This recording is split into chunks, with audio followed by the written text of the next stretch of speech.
नमस्कार, मी प्रणाली. राहुल फाटेज ब्युटी शो मनातलं सौंदर्य चेहऱ्यावर या विशेष कार्यक्रमात तुमचं सगळ्यांचं स्वागत. गेल्या काही भागांमध्ये आपण पिंपल्स आणि एक्ने यांच्याबद्दल चर्चा केली, त्याबद्दलचं मार्गदर्शन जाणून घेतलं आंतरराष्ट्रीय ख्यातीचे सौंदर्य तज्ज्ञ राहुल फाटे यांच्याकडून. राहुलजी आजही आपल्या स्टुडिओमध्ये उपस्थित आहेत. राहुलजी नमस्कार. नमस्कार. पिंपल्स आणि एक्ने आपण म्हटलं तर हा तरुणाईचा सगळ्यात जिव्हाळ्याचा विषय. खरंय. एक्ने आणि पिंपल्स त्यांच्या चेहऱ्यावर उठले की एक प्रकारचं नैराश्य त्यांच्या मनात उद्भवतं. एकदम बरोबर. मग त्यावेळेला काय करावं? डॉक्टर्सकडे जावं का कॉस्मेटिक सल्ला घ्यावा का आणखीन काही घरगुती उपचार करावे? हा प्रश्न सतत त्यांच्या मनात उद्भवत असतो. तर अशा वेळेला त्यांनी काय करावं?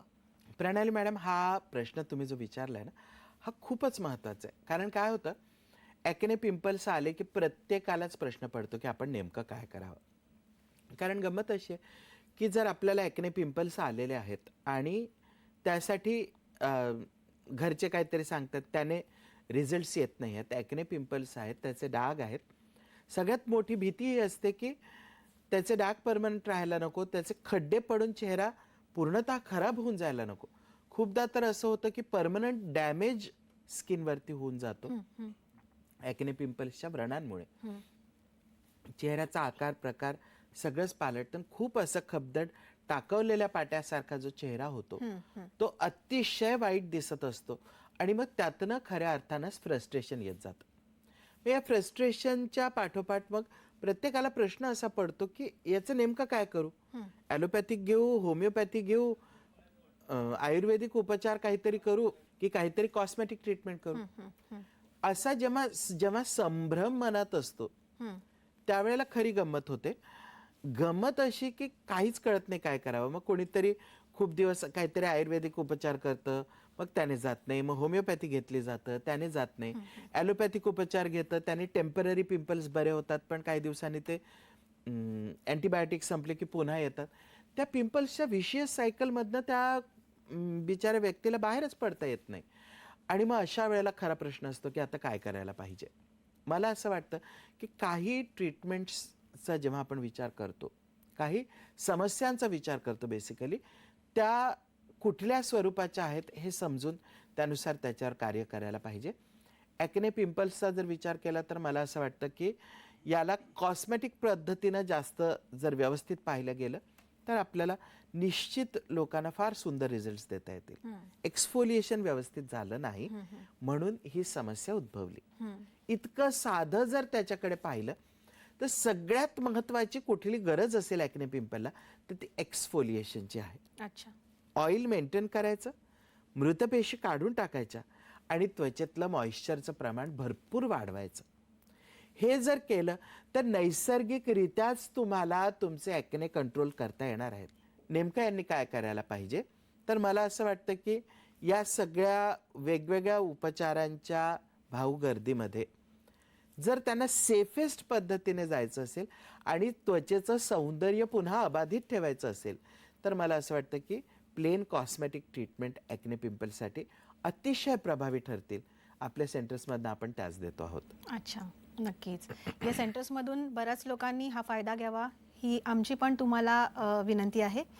राहुल फाटेजी, पुन्हा एकदा विषयाकडे वळताना मला विचारायचं आहे की बऱ्याचदा असं होतं की तरुण म्हणा किंवा आणखीन मधल्या एजच्या स्त्रिया म्हणा, या आपल्या स्किनकडे बऱ्याचदा दुर्लक्ष करतात आणि त्याच्यामुळे त्या अस्वच्छतेमुळे पुन्हा ॲक्ने आणि पिंपल्स या समस्या पुन्हा एकदा फोफावतात. तर त्याबद्दल तुम्ही काय सांगाल? अस्वच्छतेमुळे पिंपल्स येतात का? तुम्ही जो शब्द वापरला हाच मी धरून त्याच्यावर बोलतो. घाणेरडे राहतात म्हणून पिंपल्स होतात का? नाही. प्रत्येकच जण आपला चेहरा निश्चितच धुत असतो, स्वच्छ करत असतो. ही घाणेरडेपणाची कन्सेप्ट कुठनं आली आहे माहिती आहे का? की ब्लॅक हेड्स खूप असतात आणि असा समज होता की व्हाईट हेड्स पहिले तयार होतात आणि त्यावर सगळी घाण चेहऱ्याची साठते म्हणून ते ब्लॅक हेड्समध्ये परिवर्तित होतात. असं नाही आहे. इतकं घाणेरडं तरी कोणीच नसतं. कारण ब्लॅक हेड्स खूप लोकांच्या चेहऱ्यावर आपल्याला दिसतात, पण प्रत्येक व्यक्ती अतिशय आजकालच्या युगात तर हायजीन आणि स्वच्छता हा प्रत्येकाकडे पाळला जाणाराच भाग आहे. तुम्ही जर या ब्लॅक हेड्स व्हाईट हेड्सचा विचार केला तर हे कसे तयार होतात?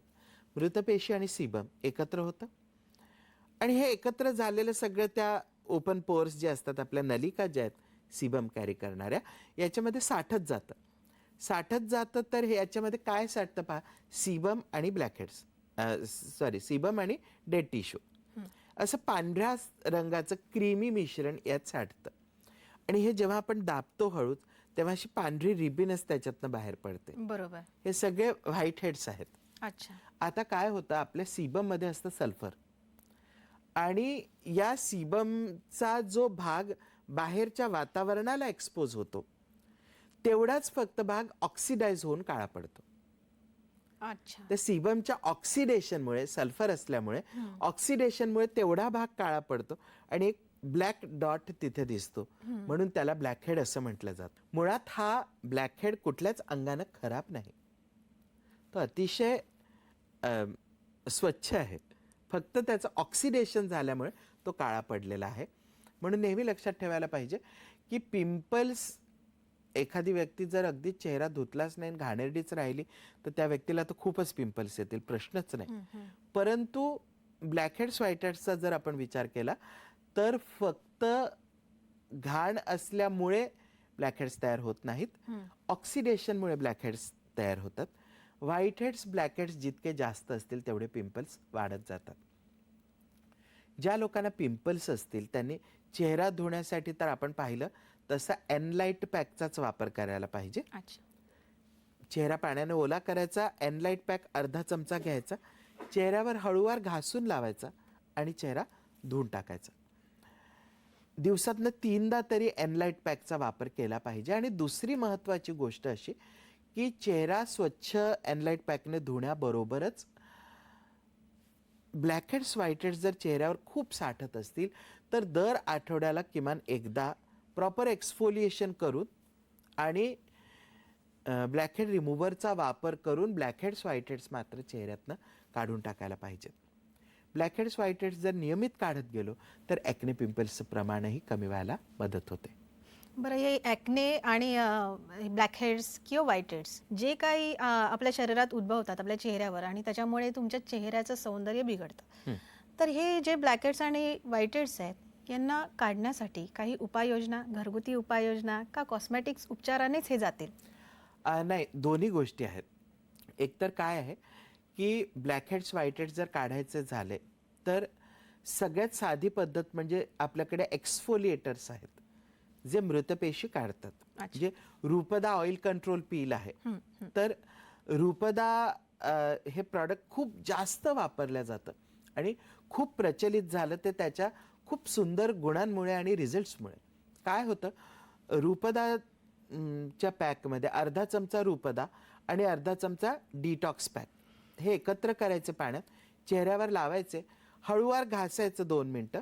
हा पॅक चेहऱ्यावर एक 10 मिनटं ठेवायचा आणि पाण्याने हलकं घासून पाण्याने स्वच्छ धुवून टाकायचं. ही रूपदा वापरायची पद्धत आहे. रूपदा हे ऑइल कंट्रोल पील आहे. ऑइल तर कंट्रोल करतंच, पण त्याचबरोबर मृतपेशी काढून एक्सफोलिएशनचं काम रूपदा करतं. म्हणून आपण सांगत असतो की रूपदा ऑइल कंट्रोल पील अर्धा चमचा, डर्मो डिटॉक्स पॅक अर्धा चमचा आणि 1 चमचा पाणी, असं छान मिश्रण तयार करायचं. ही पेस्ट चेहऱ्यावर लावायची, हळूवार छान 2 मिनटं घासायची, 10 मिनटं पॅक चेहऱ्यावर ठेवायचा आणि मग धुवून टाकायचं. याने स्किन एक्सफोलिएट होते आणि व्हाईटहेड्स, ब्लॅकहेड्स जे असतात ते लूज होऊन येतात. आणि मग रूपदाचा पॅक धुवून झाल्यानंतर त्वचा अशी हळूच स्किन फोल्डमध्ये धरायची, एका हाताने ती धरायची आणि मग हळूच त्याला टर्किश टॉवेलने वरनं घासायचं. हळूवार घासलं की हे ब्लॅकहेड्स, व्हाईटहेड्स कमी होतात. असं जर आपण रोज केलं तर ब्लॅकहेड्स, व्हाईटहेड्स आपोआपच कमी व्हायला लागतात आणि ॲक्ने पिंपल्सचा त्रास आपोआप कमी व्हायला लागतो. नक्कीच, नक्कीच. राहुलजी, ब्लॅकहेड्स विषयी सांगताना मला तुम्हाला एक सांगायचं की ब्लॅकहेड्स म्हटलं की जर समजा तो आपण काढला नाही तर काही कालांतराने त्याच्यावर एक स्किनचा लेअर येऊन येऊन येऊन तो परमनंट होऊन जातो आणि त्याच्यानंतर तो काढता येईल की नाही हा मोठा प्रश्न असतो. तर अशासाठी आपल्याकडे काही उपाययोजना आहेत का? खरं पाहिलं प्रणाली मॅडम तर परमनंट ब्लॅकहेड असं काही नसतं. फक्त ते खोल असतात आणि खूप स्ट्रॉंगली त्वचेत बसलेले असतात, त्यामुळे ते सहज निघत नाहीत आणि मग त्याच्यामुळे प्रत्येकाच्या मनात प्रश्न असतो की ते काढायला गेलं तर खड्डा पडेल, मोठा ओपन पोअर तयार होईल, बरं काढताना प्रचंड त्रास होतो. तर या सगळ्या गोष्टींना खऱ्या अर्थानं जर का काही उत्तर असेल तर ते म्हणजे रूपदा ऑइल कंट्रोल पील. रूपदा oil control peel rose detox pack बरोबर रोज सकाळ संध्याकाळ वापरायचं असतं. याने होतं हे की जे काय लेयर्स तुम्ही म्हणताय ना, हे सगळे आपोआप विलग होत जातात आणि त्वचा क्लिअर करण्याचं काम रूपदा करत जातं. अच्छा. आणि मग रूपदा वापरल्यानं जेव्हा माइल्ड एक्सफोलिएशन होतं, वरच्या मृतपेशी जेव्हा कमी व्हायला लागतात, तेव्हा त्या जसजशा कमी होतात तसे ब्लॅकहेड्स व्हाईटहेड्स मोकळे व्हायला लागतात. अच्छा. हे मोकळे व्हायला लागले की मग तुमच्या असं लक्षात येईल की हळूहळू ते कमीच होत आहेत, हळूहळू संपूनच जात आहेत. आणि तरी जर असले तर हळूच प्रेस करायचं, टर्किश टॉवेलने हळूवार घासायचं, काढून टाकायचे, पुन्हा रूपदा सकाळ संध्याकाळ वापरत राहायचं. हे जेव्हा आपण करतो तेव्हा तुम्ही म्हणता तसे खीळ ज्याला म्हणतो आपण की अगदी पक्के बसलेले पक्के ब्लॅकहेड्स ते हळूहळू पूर्ण संपुष्टात येतात. अच्छा. नक्कीच. हा एकदम छान तुम्ही उपाययोजना आम्हाला ही सांगितलेली आहेत. पण यानंतरचा आणखीन एक महत्त्वाचा मुद्दा म्हणजे पिंपल्ससाठी नेमके उपचार हे काय काय करावेत आणि हे तुमच्या सेंटर्समध्ये उपलब्ध आहेत का? हो. आता आपल्या सेंटर्समध्ये पिंपल्स, ॲक्ने याच्याविषयी जे आपण काम करतो हे पूर्ण कॉस्मेटिक स्वरूपाचं आहे. कुठलीही औषधं न वापरता काम करणं हेच आपलं मूळ ब्रीद आहे. त्याच्याचमुळे साईड इफेक्ट्स कमी असल्यामुळे लोक आपल्याकडे येतात. म्हणजे प्रणाली मॅडम, एक प्रश्न असा नेहमी येतो की औषधं आणि कॉस्मेटिक्स याच्यात काय फरक आहे? ॲक्टिव्ह इन्ग्रेडियंट्सचा जर आपण विचार केला तर ते सगळीकडेच वापरले जातात.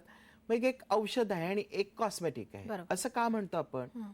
किंवा एखादं जेल असतं, समजा बेन्झाईल पेरॉक्साईडचं जेल आहे, तर बेन्झाईल पेरॉक्साईडचं जेल हे औषध आहे, ते काही कॉस्मेटिक नाही, बरोबर? आणि एखादं जेल ॲलोव्हिड सारखं जेल असतं, हे कॉस्मेटिक आहे. मग या दोन मध्ये काय फरक झाला? तर कॉस्मेटिक्स म्हटल्यानंतर त्याला कमी साईड इफेक्ट्स आहेत किंवा साईड इफेक्ट्स नाहीत, म्हणजे अतिशय सेफ ट्रीटमेंट झाली. आणि ज्या गोष्टी या कॉस्मेटिक्सने आटोक्यात येत नाहीत त्या मग मेडिसिनल ट्रीटमेंटमध्ये जातात. तर ॲक्ने पिंपल्सच्या बाबतीत आपण विचार केला तर कॉस्मेटिक्स अतिशय प्रभावी रीतीने इथं काम करू शकतात. उगाचच मेडिकल ट्रीटमेंटसाठी जाण्याची गरजच नसते. आणि म्हणून आपल्या सेंटरमध्ये जे आपण कॉस्मेटिक उपचार करतो त्याच्यामध्ये सगळ्यात जास्त महत्त्व असतं स्किन पीलिंगला. कॉस्मेटिक स्किन पील्स हे अतिशय सेफ पील्स आहेत. पील्स पण दोन प्रकारचे आहेत, कॉस्मेटिक पील्स आणि मेडिकल पील्स. मेडिकल पील्स मग ते अतिशय हार्श आहेत, त्याला प्रचंड साईड इफेक्ट्स आहेत, चेहरा भाजणं वगैरे असं सगळं तिथे होऊ शकतं कारण ते स्ट्रॉंग असतात. बरोबर. कॉस्मेटिक पील्स अतिशय माइल्ड असतात, त्याच्यामुळे काय होतं की असे साईड इफेक्ट्स येत नाहीत हो. आणि एक शंका मनात घेण्याचं कारणच नसतं की मी हे वापरलं तर काही त्रास होईल का. अतिशय सेफ असतात, अतिशय माइल्ड असतात आणि त्याचबरोबर अतिशय इफेक्टिव्ह पण असतात. मग आपल्याकडे आपण एक्सफोलिएशन आणि पीलिंग या दोन महत्त्वाच्या गोष्टींचा वापर करून ॲक्ने पिंपल्सच्या ट्रीटमेंट करतो. मग काय होतं, जेव्हा त्या मृतपेशींचा अख्खा लेअरच्या लेअर निघत जातो, समजा खूप साऱ्या मृतपेशी आहे, खूप सीबम आहे, खूप ब्लॅकहेड्स व्हाईटहेड्स आहेत, पिंपल्स आहेत, खड्डे आहेत, अशा स्किनचं जेव्हा रूटीन पीलिंग आणि एक्सफोलिएशन करतो तेव्हा ती त्वचा आपोआप नितळ होत जाते. नुसतेच पिंपल्स बरे केले, ते खड्डे डाग चेहऱ्यावर तसेच पडलेले आहेत, मग त्याच्यासाठी आणखीन वेगळे उपचार केले. अशा सगळ्या घाणेरड्या विशेष सायकलमधनं एखाद्या व्यक्तीला जावंच लागणार नाही जर त्यांचे सेफ कॉस्मेटिक उपचार आणि तेही वेळच्या वेळेशीर केले तर. नक्कीच. राहुलजी, आपण बोलत होतो पिंपल्स विषयी की पिंपल्स येताना त्या फुटल्या, त्याच्यानंतर त्यात खड्डे झाले, मग ते खड्डे पुन्हा पूर्ववत आपला चेहरा फार सुंदर करता येईल का? ते खड्डे बुजवता येतील का? तर असे काही प्रोडक्ट्स तुमच्याकडे उपलब्ध आहेत का? आता बेसिकली जर सांगायचं तर खूप खोल जर खड्डे असतील ना प्रणाली मॅडम, तर ते पूर्णपणे नुसते कॉस्मेटिक्सने जात नाहीत. मग त्यासाठी त्याला प्रॉपर डर्मॅटॉलॉजिस्टकडे आम्ही लोकांना पाठवतो, अच्छा. ज्यांच्याकडे जाऊन मग त्याच्या पुढच्या ट्रीटमेंट्स काय करायचं त्याविषयी पण आम्ही त्यांना मार्गदर्शन करतो की तुमच्या कुठल्या नेमक्या प्रॉब्लेमसाठी तुम्हाला कुठल्या डर्मॅटॉलॉजिस्टकडे जायचं, तिथे काय करायचं हे. पण ज्या गोष्टी कॉस्मेटिक्समध्ये आटोक्यात येतात त्यात काय काय होतं पहा. ॲक्ने पिंपल्स म्हटल्यानंतर दोन महत्त्वाच्या गोष्टींच्या द्वारे वर्कआउट करतो. एक मायक्रोडर्माब्रेजन, दुसरं स्किन पीलिंग. आता मायक्रोडर्मॅब्रेजनचा पण आता पूर्वी काय व्हायचं, मायक्रोडर्मॅब्रेजनसाठी ते ॲब्रेसिव्ह मशीन्स असायचे. ॲल्युमिनियम ऑक्साईडचे क्रिस्टल्स खूप प्रेशरनी स्किनवर बंबार्ड करायचे. त्याने मग मृतपेशी निघायच्या, स्किन इव्हन व्हायची. आता त्याच्या पलीकडचं कॉस्मेटिक डेव्हलपमेंट झालेत. मग आपण काय केलं, हे मायक्रोडर्मॅब्रेसिव्ह जे पार्टिकल्स असतात ॲल्युमिनियम ऑक्साईडचे, यालाच पील पार्टिकल्सनी कोटिंग केलं आणि त्यामुळे काय झालं, हे प्रॉडक्ट वापरणं अतिशय सोपं झालं. मशीन्सची गरज पडली नाही. हे प्रॉडक्ट नुसतं मायक्रोडर्मा असं आपण त्याला म्हणतो. हे मायक्रोडर्मा प्रॉडक्ट विशिष्ट मिश्रणामध्ये मिसळून चेहऱ्यावरती लावलं जातं. अच्छा.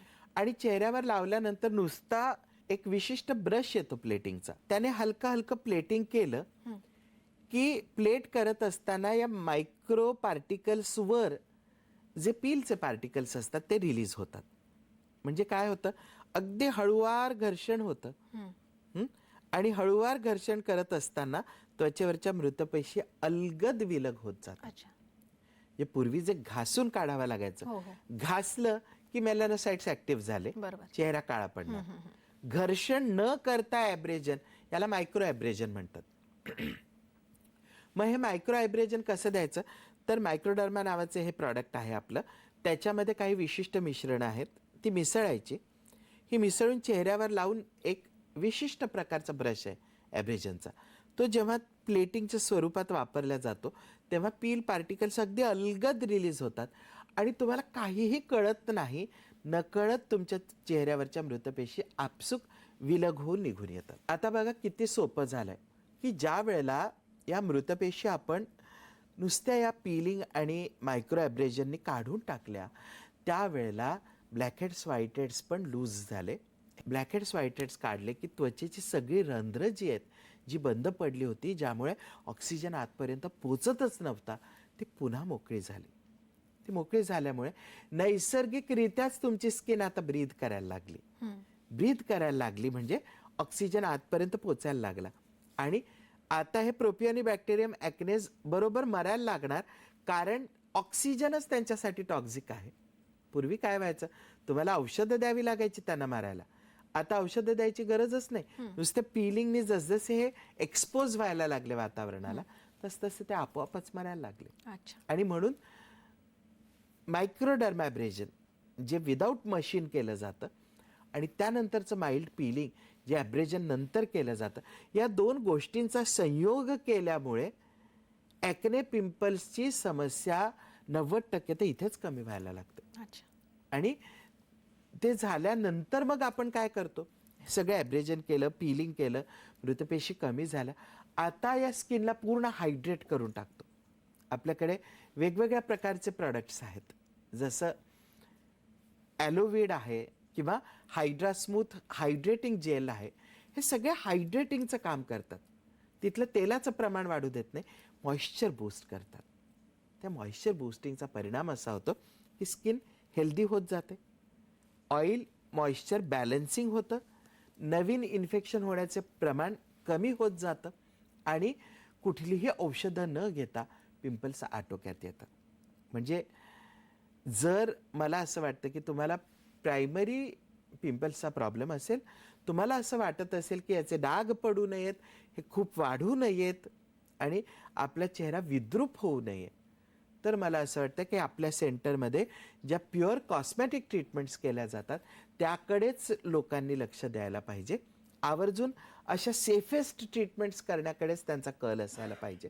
कारण साईड इफेक्ट्स नाहीत ना, सौम्य आहेत, इफेक्टिव्ह आहेत, साध्या आहेत, त्याला काही साईड इफेक्ट्स नाहीत आणि कॉस्ट इफेक्टिव्ह पण आहे, काही खूप महाग पडत नाहीत.